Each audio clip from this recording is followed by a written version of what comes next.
morning, evening, or afternoon, depending on what side of the pond you're on, and welcome to an extra special episode of Across the Pitch.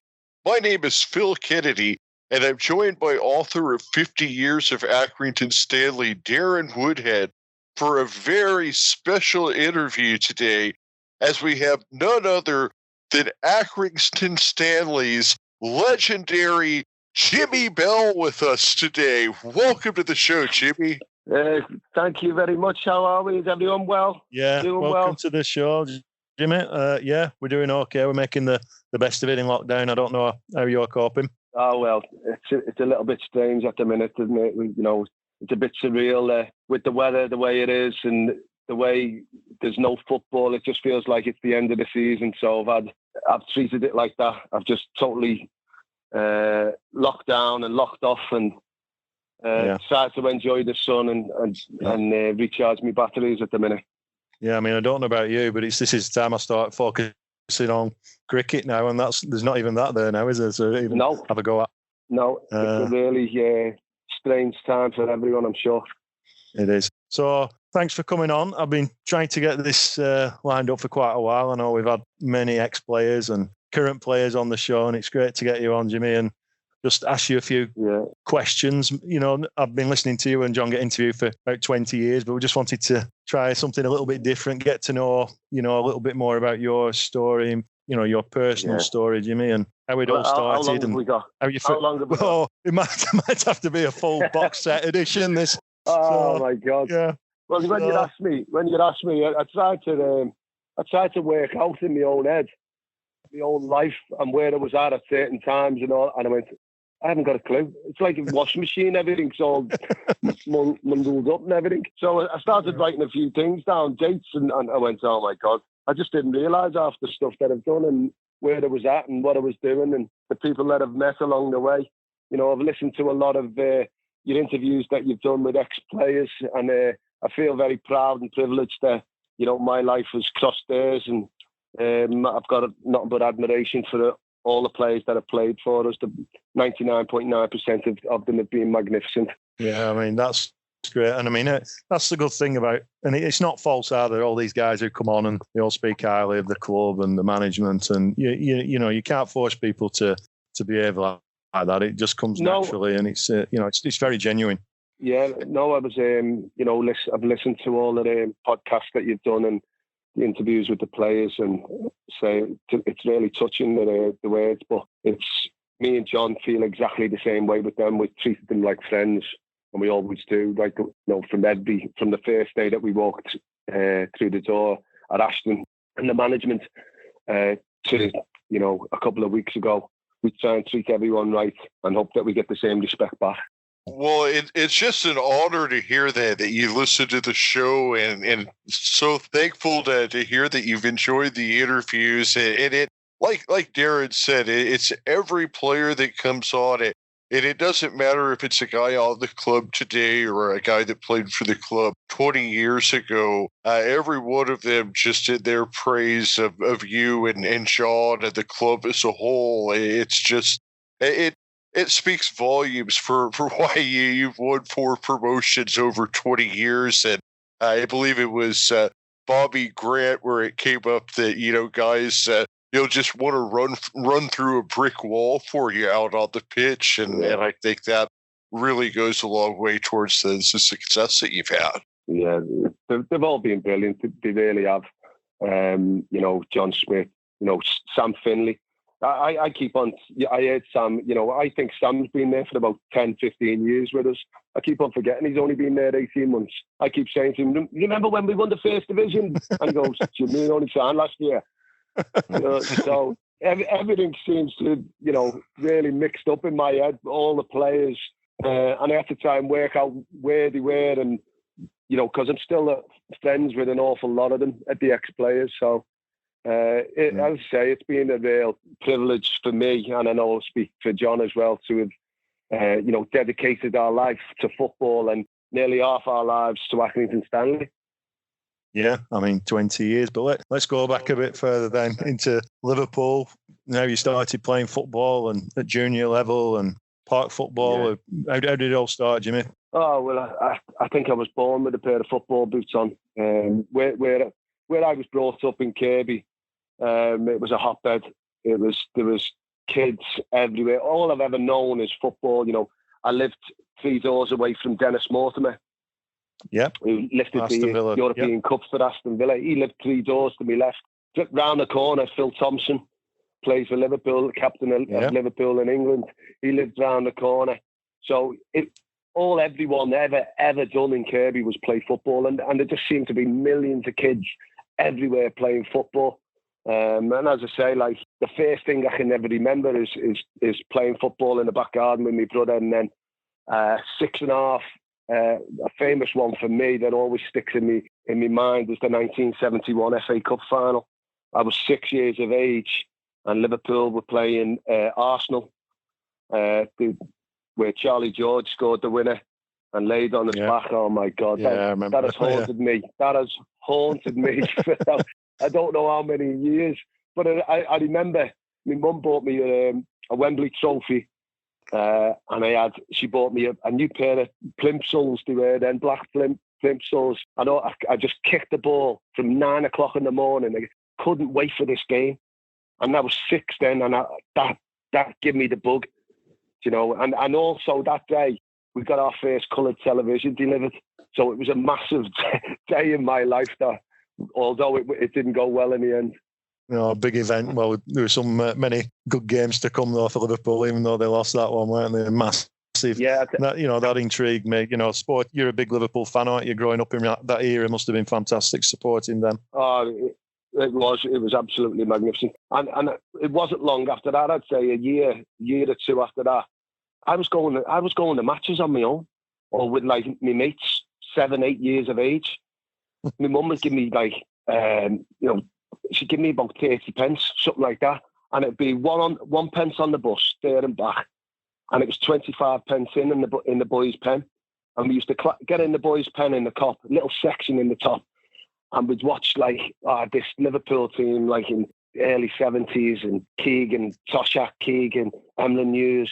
And it was absolutely magnificent. But saying like, my mum used to put me on the bus, 7, 8 years of age. And there was never any trouble or anything, although, late 70s, 80s, a lot of trouble did come into the games, and it was sad to see. But it was a magnificent time in my life, and it was brilliant in the boys' pen. Although we used to climb up 50 foot, shinny up the drain pipe, crawl along the rafters of the cop, and drop down into the cop. And, so it was mad what we used to do to get into the cop or even get into the games them days. I know. I was explaining to Phil some time ago. I mean, there were tough times in the north of England, weren't they? Especially in Liverpool, more than anywhere, felt it. Economic problems. We won't go into too much about that with the government, etc. But football was a great distraction around those times, wasn't it, Jimmy? Well, it was. Yeah, it was everyone's life, I suppose, to get away, as it still is. For a lot of people. Yeah. Now I get absolutely abused, me and John, behind us by fans. But it's a release, isn't it? It's always been a release, going to games, and fans paying the money and wanting entertainment, and whatever happens, it's the great sporting events, and live sporting events are absolutely magnificent, aren't they? Yeah. From playing out and playing football on the street, and when did you first start playing competitive football, Jimmy? For who? Well, it wouldn't have been long after that. It was Sunday league for. I think it was 6, 7, 8, whatever it was, and playing in under 10s, 11s in the Liverpool leagues. It was really, really competitive at the time. And as I say, I played right the way through. Played for my school, played for Merseyside boys, Kirby boys was massive at the time.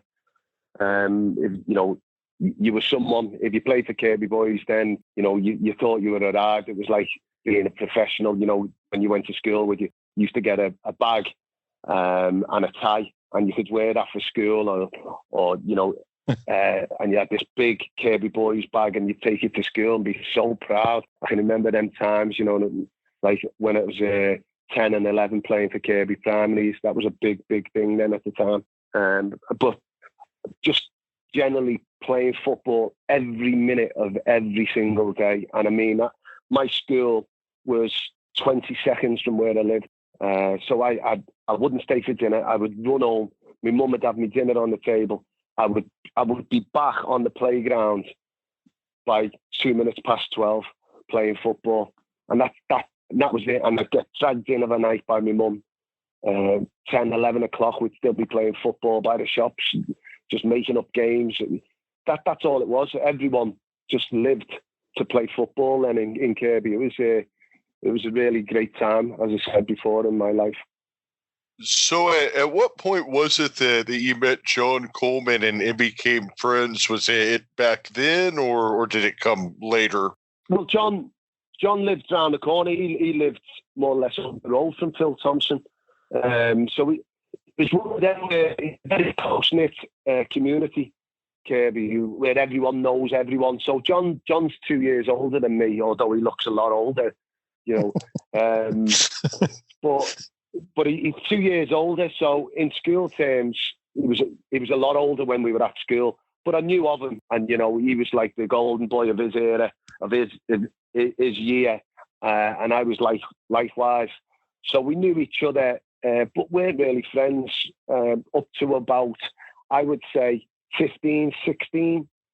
That's when I met John. I think it was 16, 17 when I was at Preston. I was at Man City, Preston, Wigan. Never made it for one reason or another. Never made it. And then I'd left school. So I was like 16. What do you do here? And I was at Wigan. Wasn't really enjoying it. Was struggling to get there and whatever. And John was playing for Bearscough at the time, but he was also playing Sunday League for my brother's team. So he then said, I'm with my brother, why don't you leave Wigan and go and play for Bearscough and get paid? And I remember that's what I'd done. Me and John was already there. John was on £6 a week playing for Bearscough. And I left Wigan and went to play for Bearscough and had to then get a job and work. So that's what we done. I was on £6 a week. John was on £6 a week. We used to have to pay £1 subs. We used to nearly always, me and him, with the mouths that we've got, we were no different back then. We'd get booked. You'd have to pay a £2 fine if you got booked. You know, so you ended up with like £2, you know, for like training twice a week, getting up there. And me and him then, we were good players. We were keeping a lad out called John Vicock at the time. He was on £12 a week, and he only had one sub, and he was in the stands getting, or you know, in the subs bench, getting £12. And me and John were forever knocking on the Mike McKenzie's door, the manager at the time, saying, "What's going on? We're scoring, we're doing well, and all this. We're only on £6." And he kept us going and going all season, you know, on £6 a week. And I think, well, not long the next season, John got a move to Southport. But from that moment on, we were always, you know, best friends, and you know, we were always doing things together. Yeah. Did you spent some time at Real as well, didn't you? Is that correct? Yeah. That I was trying to work out when that was. John was there, and I went to Real. Didn't really enjoy it. Wasn't really getting in. I was like the new kid on the block there. There was John. There was very good players around then. And I think I lasted about 4 or 5 months, whatever it was. And I said to John, I said to the manager, you know, I'm not enjoying this. So I went back. I went to, where did I go to? I think I went to Ashton. That's when the first spell at Ashton United came about. Knowsley as well. Yeah, Knowsley was me. Like, it was Kirby Town and Knowsley United. That was my hometown team. And at the time, we had absolutely unbelievable management duo, Paul Orr and Peter Campbell, who looked after us. Remind me so much of what me and John are like now. Paul was a great man manager. Peter Campbell was a very good trainer, and both really, to this day, really great friends of mine now. but I stayed with them possibly far too long, playing a bit lower than what I should have been playing, but getting there. Knowsley got a few promotions, and we got up to the HFS Loans League and whatever, and then unfortunately it started getting a little bit messy, and the club folded. So that's when I think my career took off. Really, I started went to Ashton, and well, you know the story after that, getting John to go manager, and then we got sacked, and then ended up at Accrington. Yeah, what was it like going to Ashton? I mean, a couple of Liverpool lads in the middle of Manchester. How were you received at Ashton? Yeah, well, just a few years later, we found out what it was really like. A couple of Liverpool lads playing in managing in Manchester when we went to Rochdale. But at that time, it was quite good because it was a lot of Liverpool lads. And I think if you're doing well, it doesn't matter who you are or what you are. No one will ever say anything to you. The minute that you're not doing well or whatever, then people are looking for excuses, aren't they? And it's sad that, what happened to us at Rochdale. But at that time at Ashton, it was great times. As I say, I knew the club inside out. I've had 3 spells, I think, there. But it was brilliant because when we took over, they were down the bottom of the league. We had a great FA Trophy run. Got to the quarter-final in our first year. Finished 8th. The next season, only 2 went up. Next season, we finished 3rd. The season after, we finished 3rd. And the chairman thought that, that wasn't good enough. He wanted promotion. We were very close on both occasions to going up. But he decided that enough was enough, and he sacked us. I knew about it.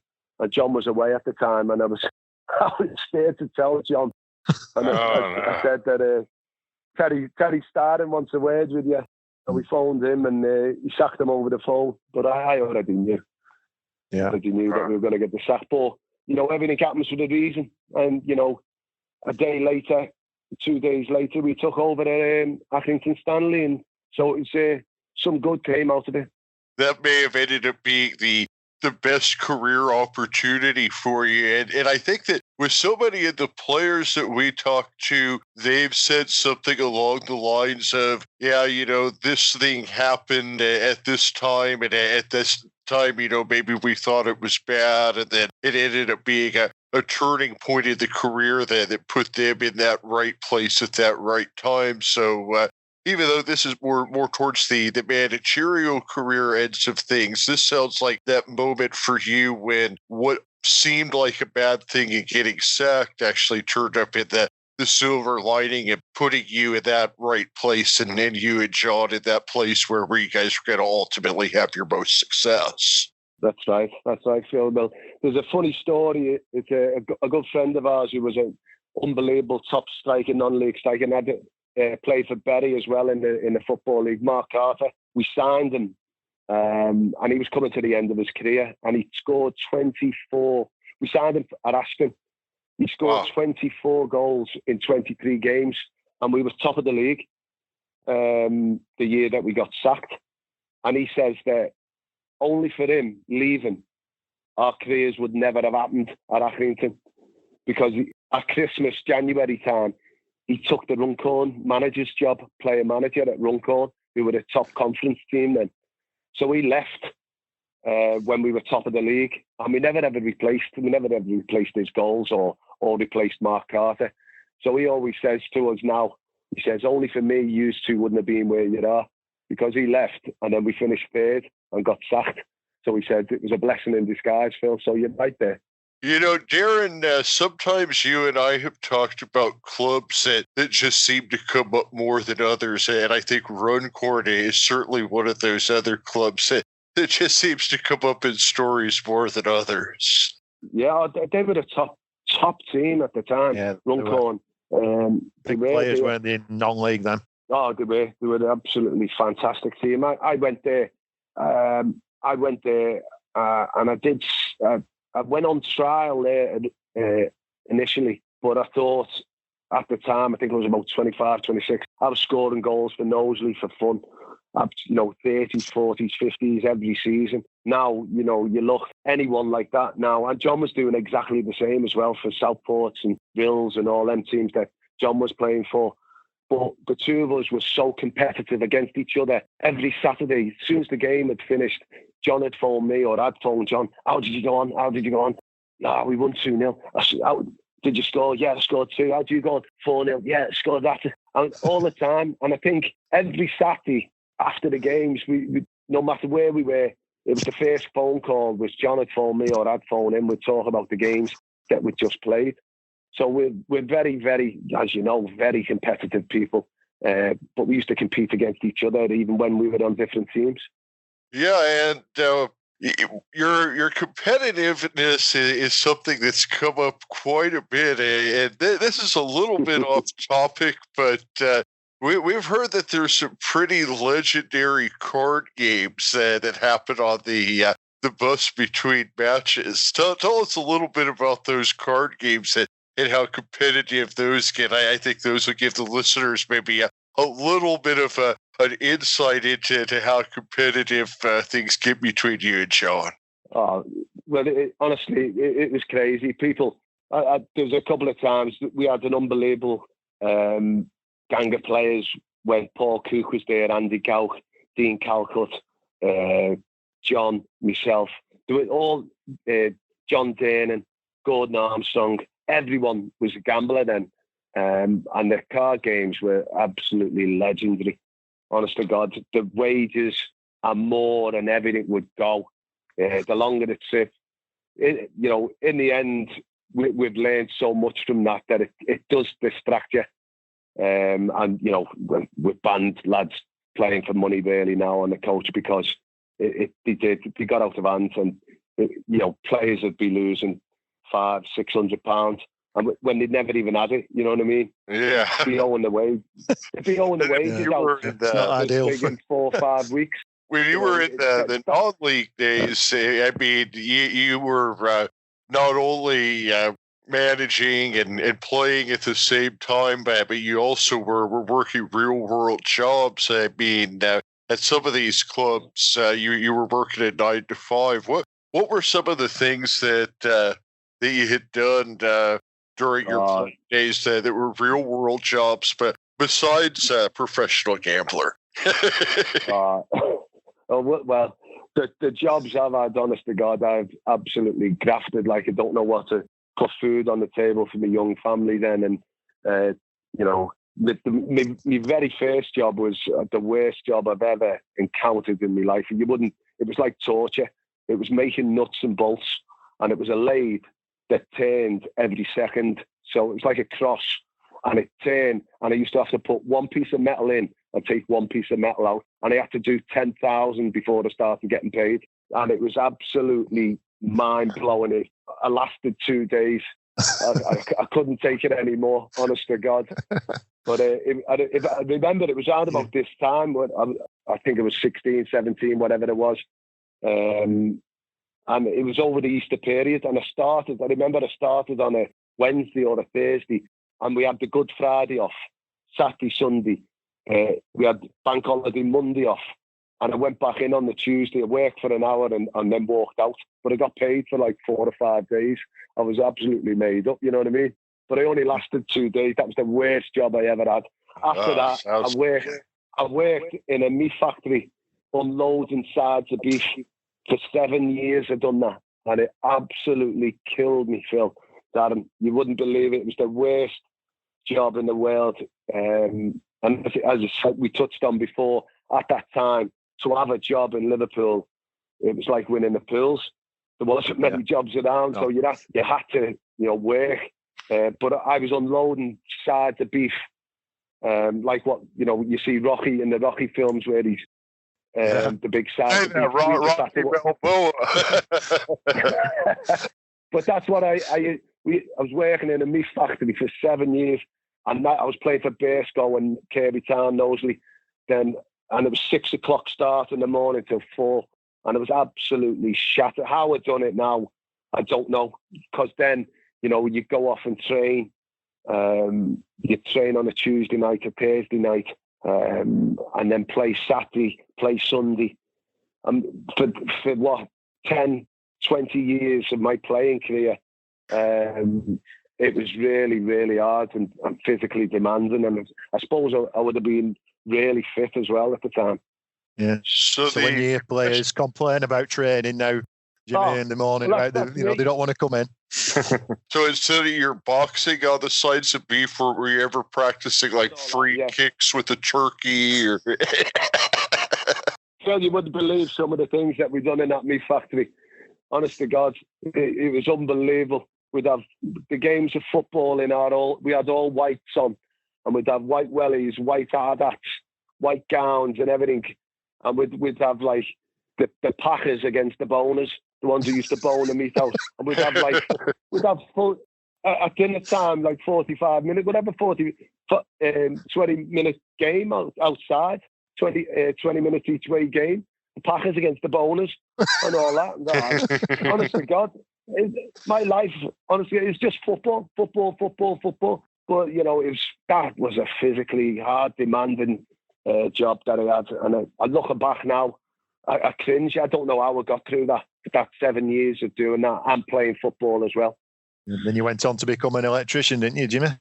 At one point? Yeah. After I couldn't handle that anymore. That was so demanding, that job. I walked out, and luckily enough, I was at Kirby Town, Knowsley United at the time, and Peter Campbell, who I spoke about before, he had his own electrical company and took me on when I was 24, 25. So I was like working as an electrician for would have been about 14, 15 years. I'd done that up to 2003 was when we went full time at Accrington. Just jumping on a little bit. When you were at Stanley, you were still playing. Managed to score a few goals. Twilight of your career, I think you can say, were you, Jimmy, when you were right at the end?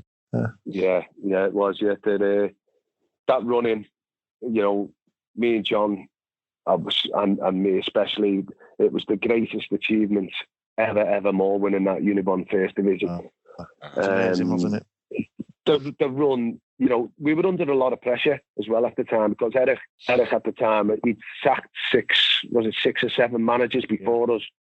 And our first season, we knew we had to get promoted, otherwise we were gone as well. And Eric was he was an absolutely fantastic man. He was. A lot of people couldn't take to him. He was a hard man, but he was a very fair man as well. And I used to look at him, and he used to have this glint in his eye when he was like bollocking people or telling people off. Yeah, I could see he was doing it for the reason. Do you know what I mean? He had the club at heart. And he knew his football as well, didn't he? He knew football. Of course, yeah. Well? Oh, he did, but he wouldn't get involved unless we asked him for his opinion. And he was very hard. He was penny pinching, but he was doing it for the reason. He was doing it for the good of the club. And as we say, I looked at him and I seen a glint in his eye, when he was shouting and bollocking and having a go at people. And I always thought that he was winding people up as well. Yeah, and I had a very good for him, wasn't it? Yeah, I had a very good relationship with Eric. He was a fantastic man. Yeah, I mean, that Radcliffe Borough game is the one that we talked to everybody who was involved when they've come on the podcast. For people who, younger supporters who don't really can't remember or not too aware of it, the drama around that game was unbelievable, wasn't it? Yeah, the running was unbelievable. I think we dropped to, I think it was 16th, 17th in the league, January the 1st. And me and John were fearing for the worst. We had a few games in hand here and there and one thing and another. But then all of a sudden, it just clicked. It hadn't clicked up to then. And then all of a sudden, the team we had was very, very good players, seasoned pros, all being round the block, all very good players. And all of a sudden, it just clicked. January the 1st, I think it was. And we went on this unbelievable run that we just climbed and climbed and climbed the table. And we had to win our last 5 or 6 games to go up. And it turns out, the last game against Farsley Celtic, we had we were the only ones playing then. But the Radcliffe Borough one, they were there. They were ahead of us at the time. They beat us. That was it. That was curtains. Yeah. We were getting beat 2-0. And I always remember a certain lad that was playing for Radcliffe that day, a Mr. Paul Mullen, that you might, Accrington fans might know. He went clean through. And I remember to make it 3-0, wouldn't have been long to go. And he tried to chip Jamie Spear. And we called him the flumpy feet or whatever, pillar feet and everything. Paul. Yeah. And anyway, he couldn't lift it over him. And Jamie Spears made himself big. And he's jumped and it hit him in the chest. And I think he's cleared it. And I've ran onto this ball. I don't know where John Smith gets his stories from, but they're not right. You know what I mean? To get a video out. I've outpaced about 4 defenders. And I've come to the keeper and I've smashed it into the corner to make it 2-1. and then I think it was John Smith scored the equaliser to 2-2, and then it was Steve Carragher who scored the winner to make it 3-2. And it was from then on, I think we still had 3 games to go, and we had to win the 3 games. But it absolutely snowballed, as we say, up to the Farsley Celtic game, the last game of the season, which was an absolutely magnificent day in our lives. You know what I mean? We won the league on goal difference. That's how tight it was. So it was the stress that we went through, the emotions that we went through. But we then had a foothold in Accrington, and we had a bit of a history with the fans, didn't we? So that gave us a great platform to go on and do what we've done now. Yeah, I mean, it gives you that breathing space as well, doesn't it? As a management team, you've got that trophy there, you've got that promotion, and you can start building again, can't you? And the pressure would have been immense the next year if we'd have just missed out. And you've had 2, promotions where you've missed out with Ashton, so pressure grows, doesn't it? Well, Darren, I don't think we'd have been there if we wouldn't have won that league. I think I like to think Eric might have kept us on and give us another go, but I think really with the expectations of Accrington getting relegated the year before, if we never went straight back up, maybe Eric might have looked for someone else. Maybe, you don't know. But anyway, it's all history now, isn't it? Water under the bridge, as they say. Yeah. You mentioned 2 things in there that I kind of wanted to touch back to.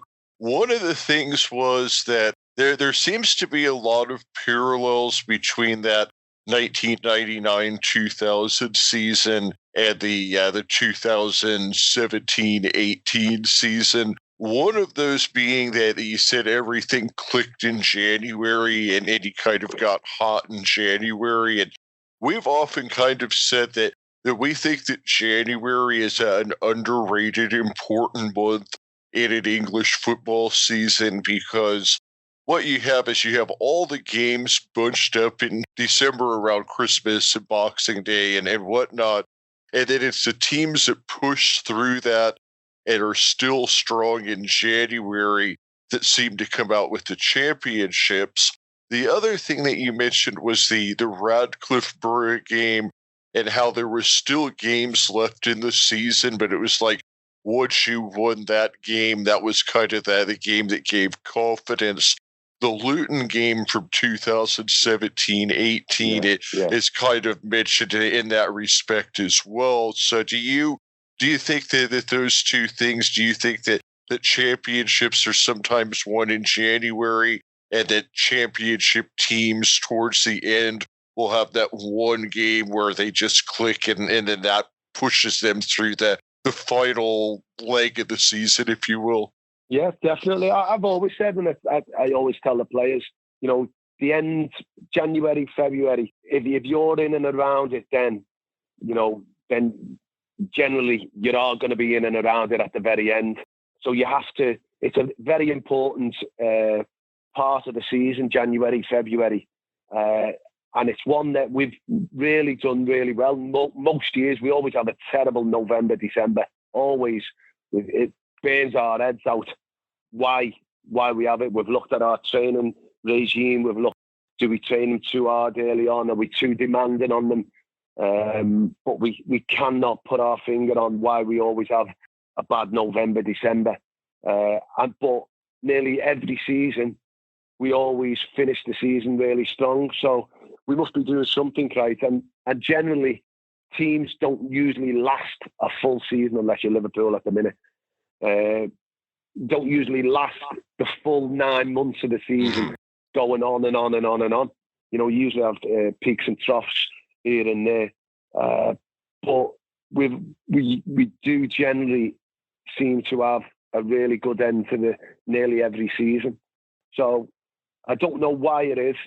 Do you think it comes down to conditioning and how you guys train the players in practice, so that you know, maybe, you know, November, early in the year, that the level of talent might not be as high as some other clubs because of your budget, but then by the time January and February, it's just the fact that you guys have worked harder, maybe overcome some of that lack of budget, and you guys are just outworking the teams that could spend more, and that's why you guys have that finishing down the stretch. If you go to, you know, like you said, you were talking about Rocky earlier. I mean, you're never going to get to the 12th round if you don't get past the 7th or the 8th. And, you know, how many guys do you see get knocked out in the 7th or the 8th round? And then, you know, January and February are almost kind of the 7th or 8th round of that football season. It's like you said, how many boxers win all 12 rounds? There's going to be peaks and valleys,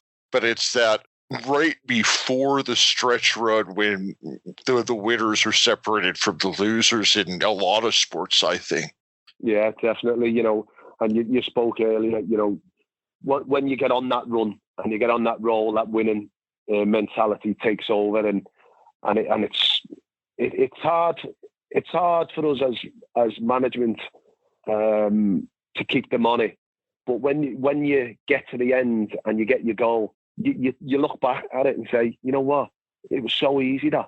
It was so easy. But at the time, when you're right in the middle and it's all boiling away and everything's going off and all that, it's a time to look back and say, you know what, the players done us proud there. And as you say, you touched on the Luton game, and you touched, you know, the Ratcliffe Borough game. They are monumental games, and the league was more or less won at Luton. You know, we haven't even got to that yet. That Luton game was possibly one of the best feelings I've ever had in my life, when Billy Key scored the winner in the 94th minute. And we knew then that we were going to go on. Although after getting promotion, I did fear that we were going to blow it, because the way that the players celebrated for 3 or 4 days afterwards. We still had the league to win, because I knew that Luton was still hurting and wanted that league title, you know what I mean? Yeah. The way I look back now, I look at how much joy that trophy brought to the town of Accrington. And it was, you know, all the pictures I see, everyone got the picture taken with that trophy, and it meant so much. And I think we played Wickham away after we won got a game promotion against Yeovil. At the time, they'd all been on the ale. They'd all been on the ale for 3 or 4 days, and I feared. Honest to God, I went to a pub and dragged them all out the pub on the Thursday night. They were still. We got promoted on the Tuesday. On the Thursday night, I was in a pub, and it was like they were all in there in a pub in Kirby. I found out where they were, and I went in there, and I was throwing them out the pub. And they wouldn't go. They wouldn't go. They were all singing and everything, going, we're promoted anyway. But I was so transfixed on winning that league, and I knew we still had a long way to go to win the league. I think we still had 3 or 4 games left. We got promoted, and the season before, I had seen Doncaster implode after having been 6-8 points clear. They got promoted, and Portsmouth picked them on the last day to win the league. I mean, I've always said that. I was so determined to win the league. You know, I mean, promotion wasn't. I never celebrated the promotion that night. I went home, and the players stayed, and everyone stayed, and all that. I think I had 1 drink, and I went home. I said to John, I said, we've still got a job to do here. I'm not going to be happy until we win this league.